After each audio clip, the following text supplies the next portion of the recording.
네, 오프닝 벨의 해외 증시 전문가분 모시고 바로 말씀 이어가 보도록 하겠습니다. 이민우 전문가 자리해 주셨습니다. 안녕하세요. 안녕하십니까. 네, 간밤에 뉴욕 증시 3대 지수 소폭이긴 하지만 좀 하락세로 마무리를 했습니다. 기술주와 금융주, 대형 섹터주들 어떻게 보시는지 좀 분석해 주시죠. 네, 크게 의미 있는 그런 하락폭은 아니었고요. 어제까지 이제 사상 최고치를 계속 기록했으니까, 그리고 38번 거의 40번 가까운 S&P 500의 신고점 경신이 있었기 때문에 아마 이 정도 하락폭은 그렇게 큰 의미가 있는 숫자를 보이지는 않고, 그냥 특징적으로는 동일한 섹터 내에서도 종목별로 혼조세가 좀 있었다, 그렇게 볼 수가 있겠습니다. 기술주 내에서도 대형 종목별로 이제 등락폭이 좀 있었고, 그리고 금융주 내에서도 등락폭이 좀 있었는데, 이 맵을 보시면 아시겠지만 이제 같은 기술 종목에서도 마이크로소프트랑 애플 같은 경우는 플러스의 모습을 보였지만, 반대로 이제 팡 종목이라고 부르는 그런 다른 종목 같은 경우는 이제 마이너스의 모습을 보였습니다. 그동안 이제 가장 크게 올라서 놀라움을 좀 보였던 아마존 같은 경우는 1.11%로 하락을 좀 하는 모습을 보였고, 테슬라 같은 경우는 일론 머스크의 어떤 발언이 있었는데 이제 긍정적 발언으로 좀 보이기도 하는데 하락하는 모습을 좀 보였고요. 뭐라고 얘기했죠? 아까 들으셨겠지만 좀 망극하게도 나 원래 CEO 하고 싶지 않다. 예. 그러니까 테슬라보다 다른 쪽에 더 신경을 쓴다. 그런. 예, 그렇죠. 이제 나는 CEO 나 회장 별로 하고 싶지 않다. 그럼 이제 테슬라 주주들은 약간 성은이 망극하다. 이런 얘기를 할 수 있겠죠. 트위터 같은 거 안 쓰고 그러면.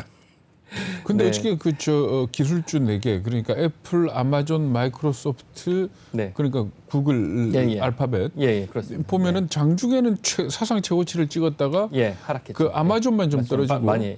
아마존이 좀 이제 상승폭에 비해서 하락했으니까 어떻게 보면 이제 변동폭이 좀 있었다고 볼 수가 있겠죠. 근데 사실은 어제 같은 경우는 제일 큰 화두가 소비자 물가 지수였지 않습니까? 그러면 소비자 물가가 예상보다 많이 올랐으면 꼭 이젠 성장주 이건 나눌 필요는 없지만 기술주가라도 좀 타격을 입을 거다 그랬는데 오히려 꿋꿋했지 않습니까? 그렇습니다. 어떻게 봐야 되는 거예요? 이제 소비자 물가 지수가 올라갈 거라는 거에 대한 예상이 좀 있었던 걸로 좀 보이지고 그 정도 이제 그 정도의 맷집은 좀 생긴 것 같아요. 그 정도 올라봐야 이게 얼마나 올랐겠냐 이런 싶은 부분도 있고, 또 이제 잠시 표를 보시면 아시겠지만 여기서 아실 수 있는 것 중에 하나가 이제 물가 상승이 일시적인 거다. 예, 근원과 구성 내용도 마찬가지입니다. 이제 일시적일 수밖에 없는 구성 내용이 좀 있어서 이게 장기적으로 인상이 되려면 어떤 그런 요인들이 발생해야 되는데 이 구성 요인들은 지난달이나 지지난달과 그렇게 큰 변화가 없다는 부분을 한번 확인할 수가 있는데, 그래도 세부적인 내용에 있어서는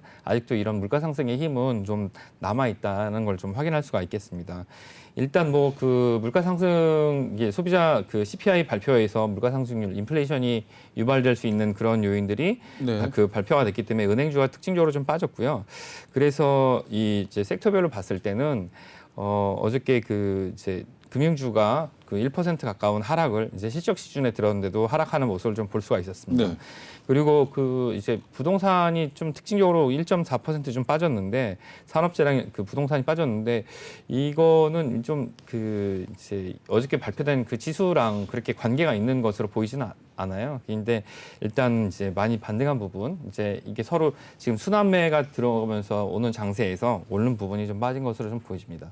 JP모건 체이스나 골드만삭스 어저께 발표했습니다. 실적 발표했지 않습니까? 골드만삭스 보니까 예상은 주당 이익이 $10 조금 10점 얼마 생각을 했는데 이게 무려 $15가 넘었더라고요. 그럼에도 불구하고 주가는 떨어졌어요. 이제 이제 여기 제가 이거를 설명을 드리려고 CNBC에서 있는 자료를 좀 봤는데, 지금 말씀하신 대로 $10 생각 10.24달러, 주당 순이익 10.24달러 생각했는데 여기 보니까 15.02.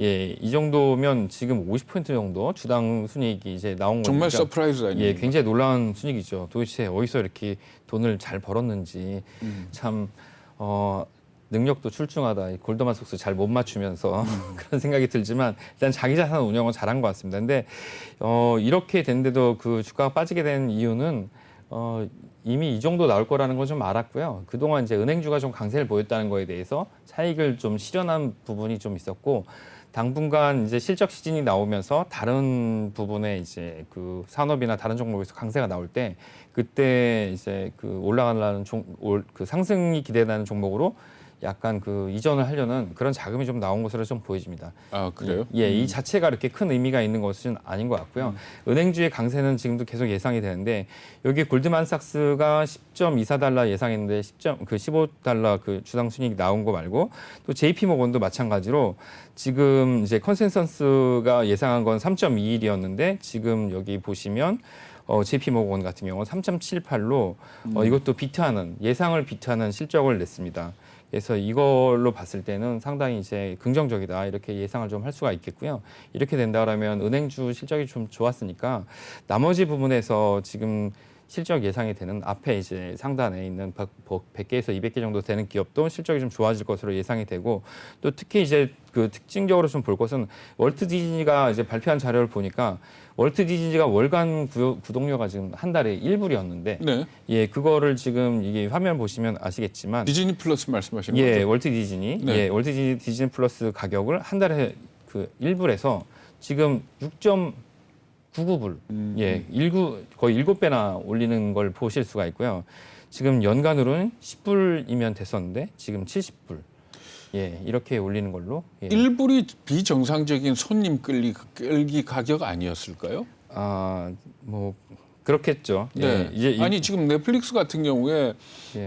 한 달 구독료가 14,000원 정도 종류에 되죠. 따라 다르지만 예. 14,000원 정도 하지 예, 않습니까? 14,000원 그러면 입니다. 10불이 넘는다는 얘기고 연간으로 따지면 150불쯤 된다는 그렇죠. 예. 얘기인데 네. 디즈니 플러스가 한 달에 1불 받았다는 거는 일종의 손님 끌기 위한 초저가 전략이었고 예. 오히려 이제 손님이 어느 정도 모이니까? 들어왔다. 이제 입장 이제 네. 이 객장이 어느 정도 손님이 차분하게. 들어왔으니까 이제 문 닫아라 이런 거죠. 그렇죠. 야, 문 잠궈 뭐 이런 거죠. 네. 예, 이제 나갈 수가 없으니까 이런 거 같고 이 정도면 아마 이 그 디즈니 플러스의 수익 실적 개선이 다음엔 좀 예상이 좀 된다 이렇게 볼 수가 있겠습니다. 아니 근데 그 저 은행주 얘기하다가 예. 잠깐 끊어졌는데 네. 혹시 그 JP 모건도 그렇고 골드만삭스도 그렇고 호실적에도 불구하고 주가가 떨어졌다는 것 자체가 네. 글쎄요, 뭐 너무 소설적인 얘기인지 모르지만 네. 이 금리가 올라가고 뭐 경제가 흔들리고 그러면은 우리 과거에 보면은 그런 금융위기 때는 오히려 은행들이 타격을 입지 않습니까? 아, 그렇죠. 예. 혹시 그런 거 판단한 건 아니겠죠, 물론. 예, 아직 그런 기미는 보이지 않고 네. 은행주가 상당히 보게 되면 이제 그 지금 여기 3개월 정도 보시게 되면 네. 여기 지금 섹터별로 보시게 되면 그러니까 1년 정도 그러니까 이제 올 연초부터 지금까지 상승률이 14%, 15% 정도 올라왔습니다.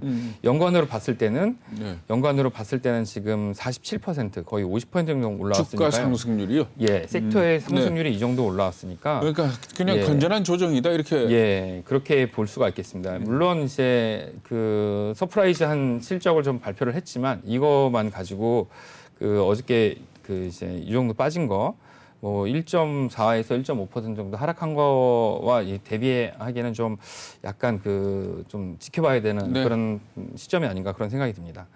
네. 그 소비자 물가 지수 예. 좀 분석을 좀 해봐 주시죠. 예, 소비자 물가 지수가 어저께 발표가 됐는데요. 여기 보시면 소비자 물가 지수는 지금 이렇게 표에 보시는 것처럼 굉장히 많이 그 올라오고 있습니다. 네.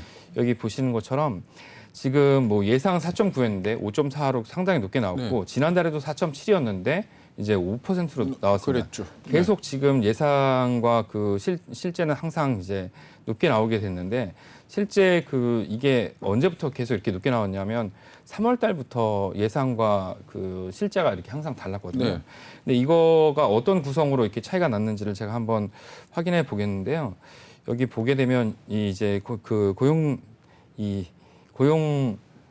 통계청 네. 미국에 여기서 가서 보게 되면 이 자료를 한번 보게 되니까 여기에 보게 되면 지금 전체 아이템으로선 이렇게 되는데 네. 가장 크게 오른 게 지금 에너지 부분입니다. 그러니까 근원은 좀 제외가 되고 에너지 부분이 제일 많이 오른 것으로 좀 확인해 볼 수가 있어요. 그런데 사실 근원 물가 지수도 많이 올랐지 않습니까? 예, 그렇죠. 근원도 많이 올랐는데, 일단 이제 근원 여기 보시면 근원이 4.5%니까 말씀하신 대로 근원도 적은 그 물가 상승률은 아니죠. 물가 상승률 4.5%라 그러면 이 미국 같은 경제에서는 굉장히 크게 오른 거죠. 크게 오른 거나 라고 볼 수가 있는데 지금 일단 에너지가 여기에 많이 작용을 했고 예. 그러면 그 여기에 어떤 부분들이 이제 영향을 미쳤는지 한번 섹터별로 한번 보시게 되면 이게 지금 이게 너무 표가 좀 길어서 제가 이걸 잘라서 봤으면 좋겠는데 이건 이제 에너지랑 음식을 빼고 나머지 부분에서 오른 부분을 좀 한번 보겠습니다. 이 나머지 부분에서 가장 많이 오른 부분이 여기 보시게 되면 여기 45% 견인을 한 게 있는데 중고차죠. 네. 유즈드 유즈드카입니다. 유즈드 발음 맞는지 모르겠는데 유즈드 트럭 이 부분이 45%가 올라서 이게 견인을 했습니다. 이게 지지난달도 마찬가지로 핵심적으로 지금 물가 상승을 견인을 했고요. 전번에 보니까 무슨 이 중고차 가격이 신차 가격보다 비싼 차종이 16개다. 그렇죠. 네. 근데 그중에 현대차도 포함이 돼 있더라 하는 기사가 나와 있더라고요. 네, 제 차도 좀 수출 좀 했으면 좋겠는데 비싼 가격에. 네, 그래서 이제 말씀하신 대로 중고차가 지금 신차보다 비쌀 정도로 지금 이게 45.2%라는 부분이 견인을 했고 또 하나 이제 주목할 부분은 맨 마지막에 예전에 이제 그 4월달, 5월달, 6월달쯤에 봤을 때는 9에서 10%가 좀 넘었던 그 에어라인 페어 여기에 항공료가 9에서 12% 사이였는데 지금 보시면 24.6%로 굉장히 많은 비중을 차지하고 있습니다. 그러니까 근원을 제외하고 실제 생활에서 이 이동과 관련된 부분이 굉장히 많은 비중을 차지하고 있다. 이렇게 확인해 볼 수가 있겠습니다. 그래서 여기 지금 이 리포트에 보게 되면 지금 이런 추세로 U자 추세가 항상 그 좋지가 않았는데 경기 이 자산 시장이 이런 U자 추세를 지금 보이고 있고 지금 보시게 되면 이 근원과 실질 소비자는 항상 이렇게 같은 모양을 그리게 되는데 역시나 이 에너지랑 식료품 가격을 제외한 나머지 부분도 지금 같이 영향을 미치고 있다는 것을 한번 보실 수 있겠습니다. 그래서 이걸 봤을 때 이 추세는 꺾이지는 않을 것 같은데 구성 내용은 바뀌지 않았고 이 핵심적인 요소, 그러니까 이동과 관련된 부분, 경기 활력이 높아지고 있다는 건 확인해 볼 수가 있고 경기 활력이 높아지고 있으니까 다들 먹고 살려고 진짜 열심히 노력들을 하는구나. 먹고 살려고 열심히 노력하는 게 아니고 놀러 다니려고 그런 거 아닙니까? 그러니까 예를 들어서 정부지원금으로 중고차라든지 어쨌든 항공료가 이게 자기 일과 관련된 게 아니고 휴가와 관련된 부분으로 뭐 항공료랑 뭐 중고차 빨리 사고 어디 가고 그런 것들이요. 그러니까 이때를 갖다가 미국에서는 드라이빙 시즌이라고 그러죠. 그렇죠. 그러니까 우선이라도 차를 좀 중고차 비싸게 사서라도 즐기겠다는 그런 측면이 강하겠죠. 그렇기 때문에 일시적이다라고 보는 거 아닐까요? 제가 오늘 당장 한번 미국에 물어보겠습니다. 고만 좀 놀러 다닌다고 그렇게 한번 물어보겠습니다. 하여튼 뭐 이런 걸 봤을 때 이 추세는 뭐 당분간 유지될 것 같고 이 자체 때문에 인플레이션의 그 구조적 요인이 고정될 것 같지는 않다. 뭐 이렇게 판단할 수 있겠습니다. 그리고 어때요? 지금 준비해 오신 것 중에 보니까 섹터별로 나눠서 이것들은 꼭 갖고 있어야 된다라는 그런 섹터들이 있다고 봐야죠. 그게 이제 어저께 말씀드린 것 중에 제가 아마존 하나 말씀드렸었는데 아마존을 말씀드린 가장 큰 이유 중에 하나가 아마존이 처음 나왔을 때 이제 인터넷 닷컴 버블이 있던 시기잖아요. 그렇죠.